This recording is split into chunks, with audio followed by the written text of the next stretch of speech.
one and two and dum bum banana. Well, well, well. If it isn't you lot. Just kidding. I can't stay mad at you all. I can't even fake it. Today, we're staying relaxed. For the first time ever, I'm a teensy bit ahead of schedule, and I love it. Normally, I only have Monday and Tuesday off of my day job, bartending, and I'll spend the first day doing a whole episode, research, write, record, edit, hate myself because of the sound of my own voice, and then schedule it to post the next morning on Tuesday. So come Tuesday, I'll hope for literally anyone to listen to the now posted episode, and then I'll start researching and writing my second episode of the week. This time around, it's a little bit harder to keep my focus and motivation, and that's why I'm always at Starbucks pounding coffees those days. Usually, I tend to finish the last step of my second episode by Friday, so I can post it on Saturday, and then this cycle repeats over and over and over throughout the weeks. The other days, I'm bartending, and in my downtime or even before a shift, I just really struggle to do anything productive. So Monday, Tuesday are my focus days, essentially. But this week, however, I had Friday off, and I happened to finish my second episode early for last Saturday, and now here we are getting ahead of next week's schedule. I truly hope this feeling lasts, but I know deep down it will be fleeting. All right, one more quick thing before I jump into the world's greatest storytelling. Now, I know this is hoping for a lot because I haven't really gotten too much feedback yet, LOL. Well, I just said LOL out loud. Whatever. Wishful thinking. But I do have someone close to me this year struggling with Alzheimer's, and going into another Minnesota winter, I'm a bit nervous for them. So I question you, or I does anyone out there have any suggestions to keep them and their mind busy while cooped up indoors, or even just simple travel ideas for a team of two? Again, like I said, I know it's sort of a long shot, but this is all new to me and to them, and I just want to be a little bit more helpful. Plus, it's just kind of nice to, write about this or talk about it aloud every once in a while. Even though I am alone, it feels like I can actually have somewhat of a conversation here. Okay, enough sad. Let's smoothly and very naturally transition into some mighty messed up stuff.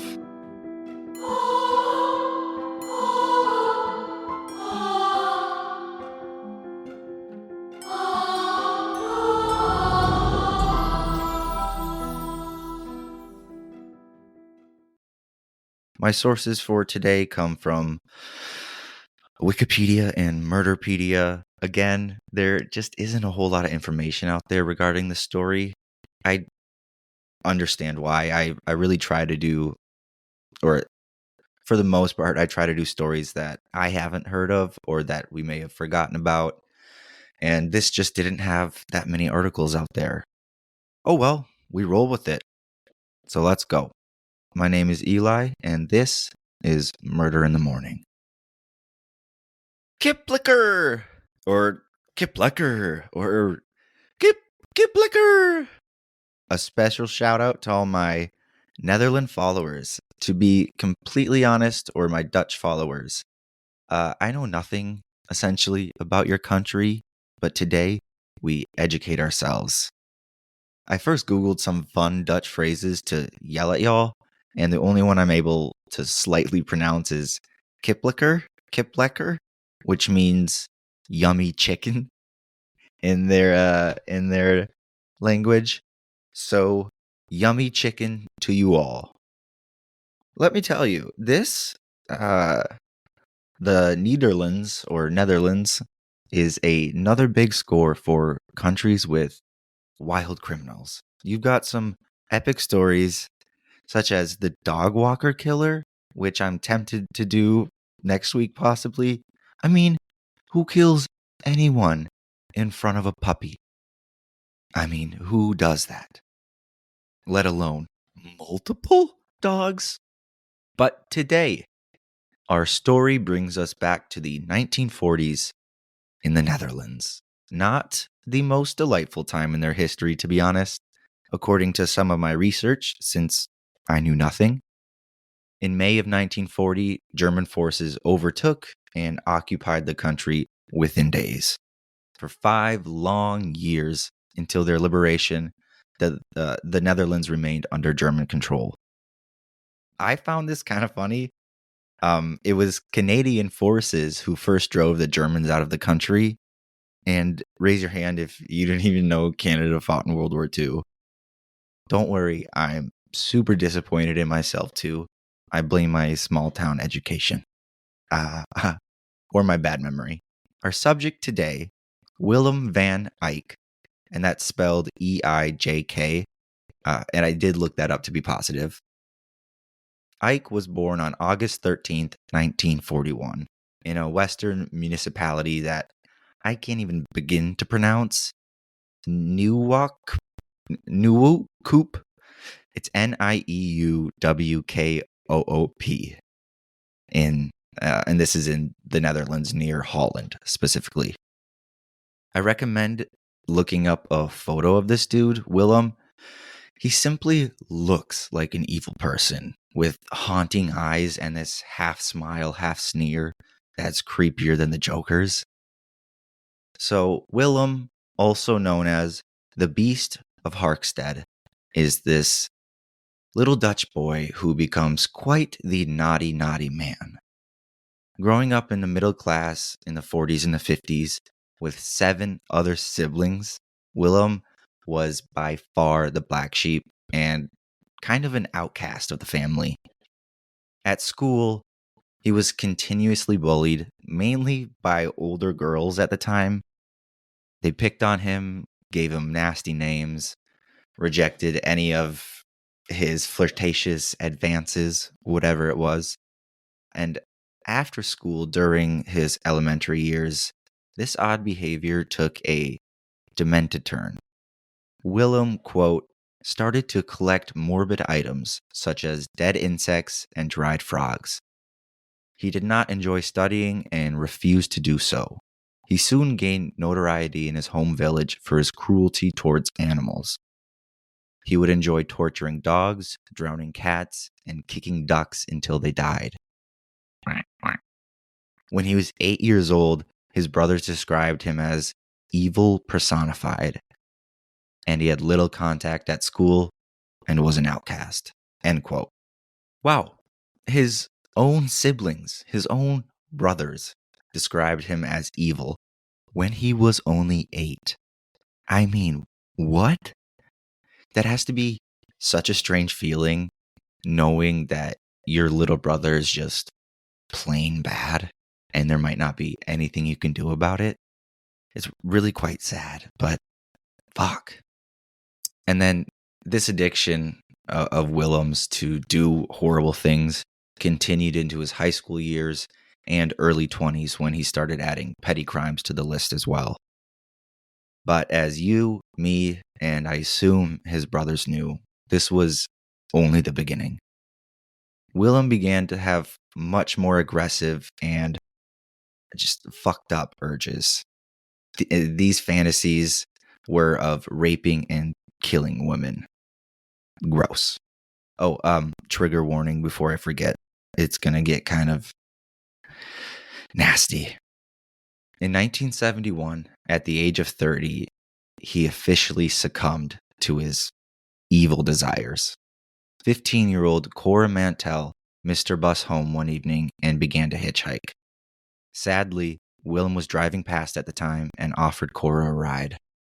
I just hate that. If she just didn't miss her bus.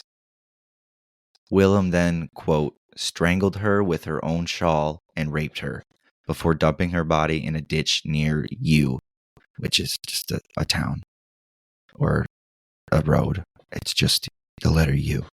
Later on, he would explain that he felt regretful about his actions because she had only lived for such a short period of time.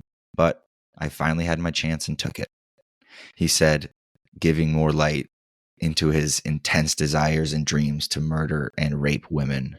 Her body was found on June 22nd of 1971, end quote. Maybe because of the time period, we're in the 40s, or maybe every other resource was going towards the war, or simply lack of evidence, but investigators and police were unable to solve Cora's murder, and her case went cold. This murder of a young girl may have satisfied Willem's urges for a moment, but it wouldn't last long. 3 short years later, in August, he would kill again. And this time, he made zero effort to hide his actions. I mean, zero. Side note, I have to warn you again, the justice system in this story is about to frustrate the living hell out of you. But anyways, back to the story. Quote, on August 19th, 1974, the lifeless body of 43-year-old, bear with me, Alt-G, it's Aaltje, Vanderplaat, I'll call her Miss Plot, was found near a road inside a cornfield. She had suffered multiple stab wounds, her stomach was ripped open, and her left nipple was cut off. Willem van Eyck lived in a small white houseboat, which he had written the words DE space VRIJHEID, which translates to the freedom, on the side of his boat in dripping blood red paint. Several witnesses had seen Van Eyck riding his moped on the same evening and in the same area where the body was found. The police arrested Van Eyck, and he immediately confessed to the murder of Alti, and soon, Miss Plot, and soon thereafter to the murder of Cora Mantel, end quote. Sorry about all of those mispronunciations, truly. But holy macaroni, this dude does not care at all. At all. During the trial and upon further examination, doctors and psychiatrists stated that Willem had severe childhood trauma from constant bullying and female rejection, as well as speculative brain damage that may have occurred during his birth, which could possibly explain the animal abuse from such a young age. I mean, a lot of us out there get bullied and we don't become sadistic killers. Willem ended up receiving 18 years in prison and, quote, TBA, which is basically just involuntary commitment or hospitalization. So whether you want to or not, someone is treating your sorry ass. The more informative description of TBA is, quote, a legal process through which an individual who is deemed by a qualified agent, like a doctor, to have symptoms of severe mental disorder is detained in a psychiatric hospital where they can be treated involuntarily, end quote. I can see how some people would see this as inhumane, but so is rape and murder, so get over it. Over the years in treatment, Willem rejected everything that was thrown at him. It was reported by some staff there that he was the hardest patient they had ever dealt with. And here is a little Eminem Shyamalan twist for you. 5 years into his sentence, in 1980, Willem married his goddamn pen pal named Adri. I mean, who in their right mind? It just doesn't make sense. And then in 1990, again, another twist, he was somehow released early. Remember, he raped and killed 2 women, one being just a young girl. After his release, Willem and Adri bought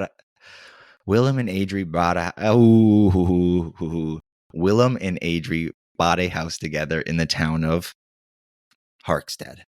Psychiatrists wanted to believe that this relationship would keep Willem stable while back in public.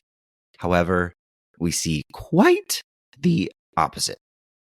Over the next 11 years, Willem van Eyck would become the Beast of Harkstede.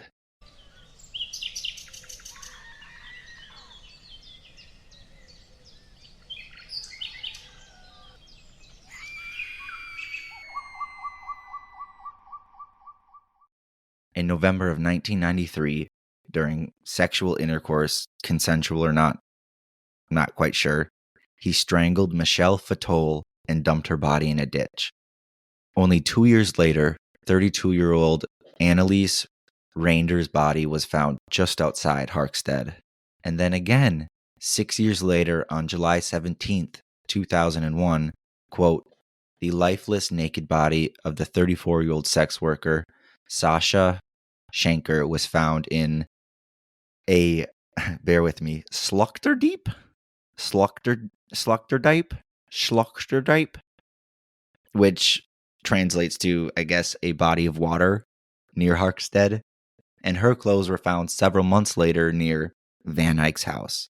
They were found to have been thrown into the canal, which I think is what they were talking about when they said Slachterdiep, the canal, in a plastic bag weighted with stones.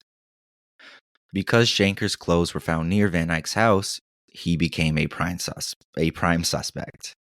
And I suppose because of the previous murders.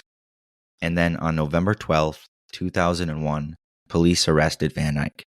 He soon confessed to the murders of Michelle Fatole, Annelies Reinders, and Sasha Schenker. This effing monster, man. He so easily kills and almost as easily confesses about it.